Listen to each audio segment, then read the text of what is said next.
tell me how you introduce yourself. What's your name? Where are you from? Matthew Northey, live in Chepstow, same as a lot of the other boys. How do you know Gareth? Well, I've known him for a long time. If I'm honest, brutally honest, I don't actually like him. And this was all like an elaborate joke which has spiralled out of control. So now we've got to carry on with it and all. Joking. Tell me more about 10 years. That's a long time to know someone. I believe he told you the first time we were introduced to each other, because I kind of got smashed out the way of him when he was asking somebody to leave the establishment where he was working, obviously using reasonable force, and I kind of got caught up in the whirlwind that is Gareth at work and bundled into a crowd of people. Like, since then we kind of been friends ever since, kind of like-minded in some respects. We've worked together in the past and stuff as well. You have the wedding, only a few months later, you're out on the bikes.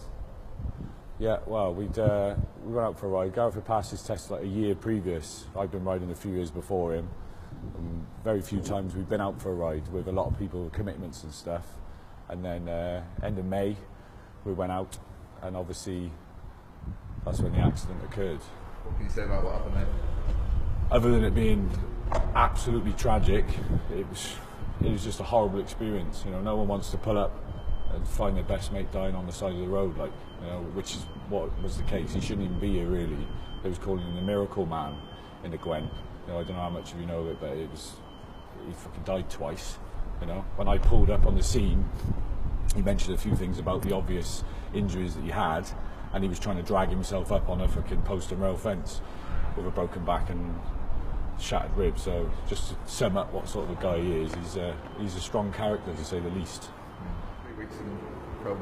Yeah. Is that pretty much just like blinking and waking up? Well, he reckons he was in some sort of hallucinogenic trance, because me and my brother, we was going to see him as regular as we could, and obviously people say I talk to him, because the last thing to go is the hearing.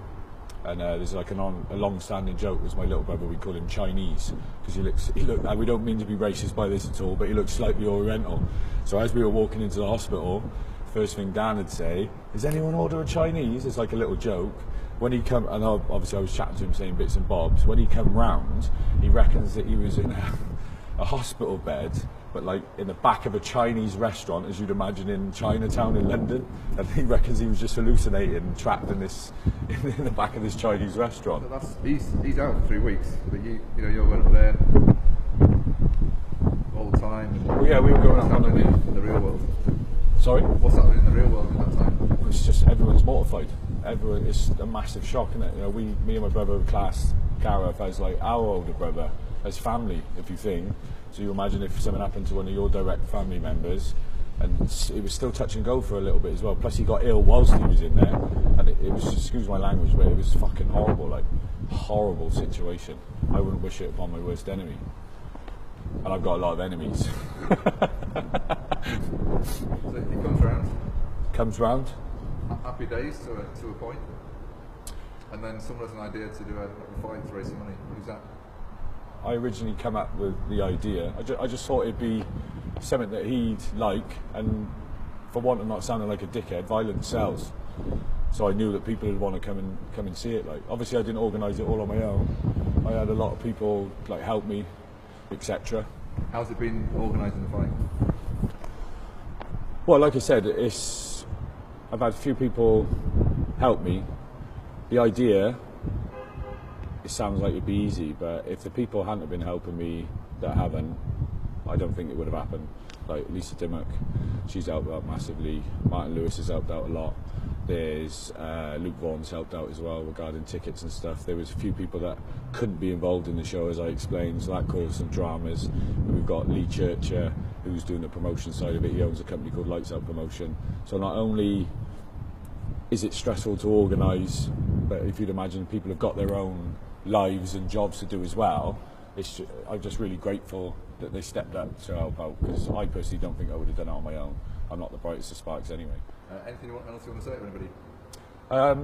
Well, other than thanks for your support, everyone. You know, like I said, it was a little idea which has now got massive. The plan is hopefully to try, and this will be our first annual Gars Big Bash Up, named courtesy of Martin Lewis. Hopefully get one a year, maybe 2 a year every 6 months, because when you're in need, that's when you need friends and people to rally around and help. Like a lot of people are saying, oh, the charity fight, the charity this. I don't even like to think of it as a charity. It's more of a fundraiser to raise money that are our friends. Like a lot of the guys fighting, massive respect for them to get involved, because none of us are boxers. You know, a couple of people have had 1 or 2 fights, but a lot of them people have approached me saying they'd be willing to do it. You know, and there's a couple of guys, Dan Cook, for example, and Josh Thomas. They've only been involved right at the last minute because people have pulled out. So massive respect to them, because otherwise, if everybody would have dropped, you know what it's like. Everybody has a few beers, they all think they're hard, they all give it the big, and me included, whereas really we're nothing. Everyone, yeah, I'll do that. Yeah, I'll have a go at that. And then you see that people were starting to fall down the wayside. All manner of excuses, which I won't bring up on camera because I don't want to embarrass anyone. But when it gets real. Moral of the story is this sort of thing sorts of men from the boys. Now, after seeing what happened to Gareth and what he's went through and survived, asking people for 6 minutes of their time just to have a fight in a ring, it's not really asking a lot. But it's 6 minutes. It's 6 minutes. No.